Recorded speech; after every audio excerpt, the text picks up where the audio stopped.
બરોબર છે. શીતળામાં છે એ શું છે અને એના વિશે આપણને મીરાબેન સમજાવશે, વાત કરશે શીતળામાં વિશે. મને થોડી ઘણી માહિતી આપી દીધી શીતળા સાતમ વિશે અથવા તો શીતળામાં વિશે, જે ખરેખર અસ્તિત્વ જ નથી ધરાવતા, મારું એવું માનવું છે. કારણ કે ખરેખર શીતળા એ એક રોગ છે કે જે એડવર્ડ જેનરે 1795 એ શીતળાની રસી ની શોધ કરી અને સૌ પ્રથમ એક 8 વર્ષના બાળક ઉપર એને પ્રયોગ કર્યો અને એ પ્રયોગ સફળ ગયો કે જેથી એ બાળકને શીતળાનો રોગ ન થયો.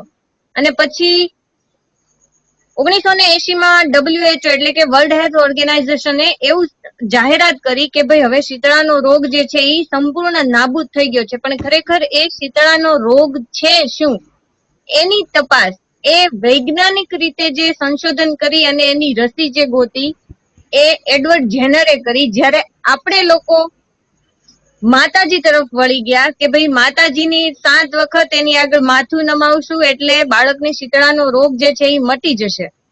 અને હવે તો આપણે શીતળા સાતમનો બહુ મોટો એવો પર્વ ઉજવીએ છીએ કે આગલા દિવસે બધી જ રસોઈ કરી નાખવાની અને સાતમના દિવસે ઠંડુ ખાવાનું. ઠંડુ ખાવાથી ખરેખર વાસી ખોરાક લેવાથી આપણા શરીરને જેટલું નુકસાન થાય છે અને એનાથી આપણે જે બીમાર પડીએ છીએ એનું ફળ આપણને એના પછી ભોગવવું પડે છે.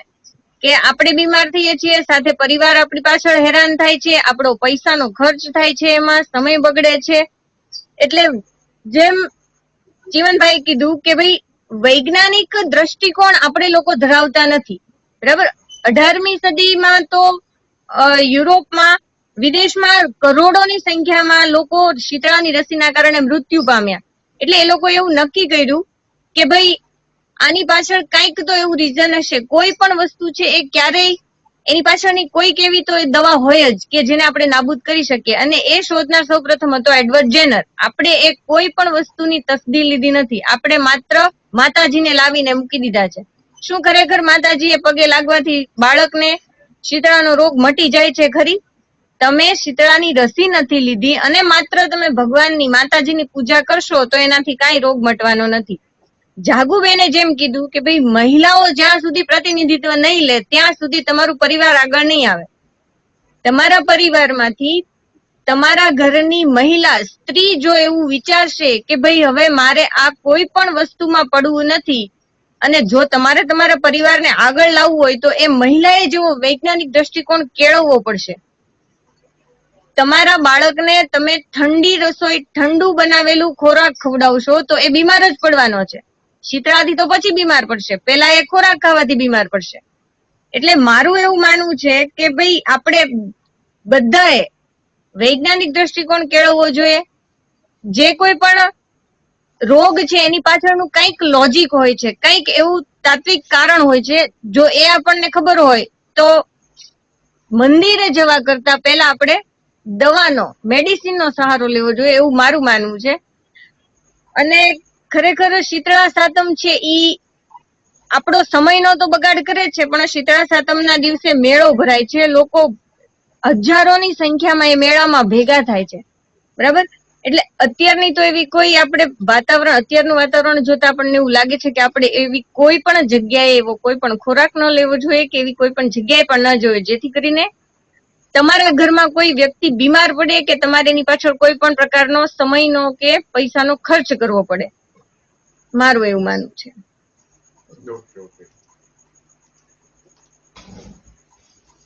મીરાબેને વાત કરી ને કે ભાઈ આ શીતળામાં કેવી રીતે શરૂ થયું. તો આઝાદી પહેલા આ શીતળા છે ને એ રોગ આપણા ભારતમાં ભયંકર રીતે હતો અને લોકો છે ને એ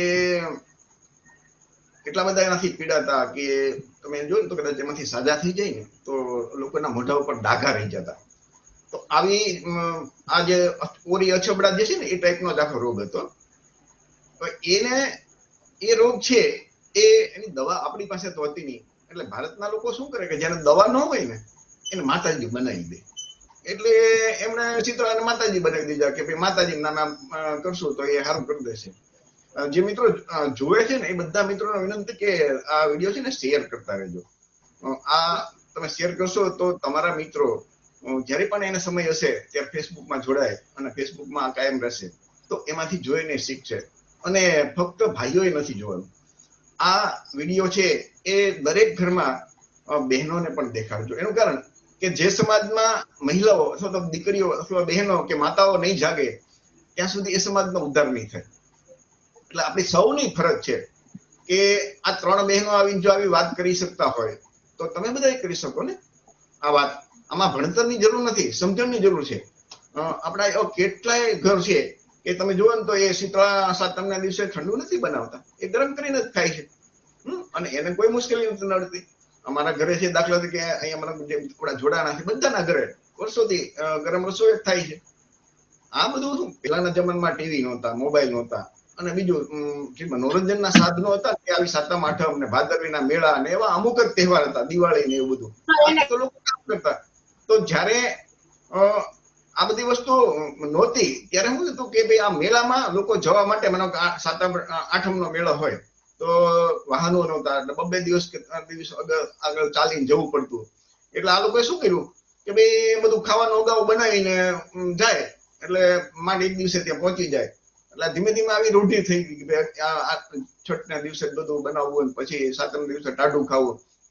ખરેખર તો અત્યારે છે ને એ ભેજવાળું વાતાવરણ હોય અને ભેજવાળા વાતાવરણની અંદર વસ્તુ પડી રહે ને એમાં ફૂગ જલ્દી થઈ જાય તો એ માંદા પડવાના ચાન્સીસ ખૂબ વધી જાય. એટલે આજે મીરાબેને વાત કરી એ દરેક બહેનો અથવા તો ભાઈઓ ધ્યાનમાં લે. આપણા બહેનોને આવું કોઈ સમજાવતા નથી, કોઈ પણ નિશાળમાં આવી વાત નથી કરતા. નિશાળમાં તો આ બધા તહેવારોની વાતો આવે કે સ્કૂલમાં કે કોલેજમાં આવું નથી વાત કરવામાં આવતી. તો આ વાત કરશે કોણ? આ વાત આપણા કોળી સમાજના, આપણા ઓબીસી સમાજના, આપણા એસસી સમાજના, આપણા એસટી સમાજમાં જે પણ જાગૃત ભાઈઓ છે આ એની જવાબદારી છે. ટીવી મીડિયાની અંદર આવી ચર્ચા આવે જ કોઈ દિવસ? તમે જોયું આટલી બધી ચેનલો છે, રાતના દિવસ ફલાણું વ્રત ને ફલાણું કરવાનું, આમ બધું આવ્યા કરશે. ધર્મના નામનું એટલું અફીણ પાસે. પણ એવું નહીં થાય કે ભાઈ તમે આ કરશો તો તમને આનાથી નુકસાન છે. ભારતની અંદર રેશનાલિસ્ટ લોકો બહુ છે, લાખોની અંદર છે કે જે આવું નથી માનતા, પણ એની વાત કોઈ દિવસ નહીં આવે ક્યાંય ટીવી ઉપર. એટલે આ આપણે બધાએ જાગવાનું છે અને આનાથી સમાજને શું ફાયદો છે, શું નુકસાન છે એ આપણે બધાએ સમજવાનું છે. જાગૃતબેનને કઈ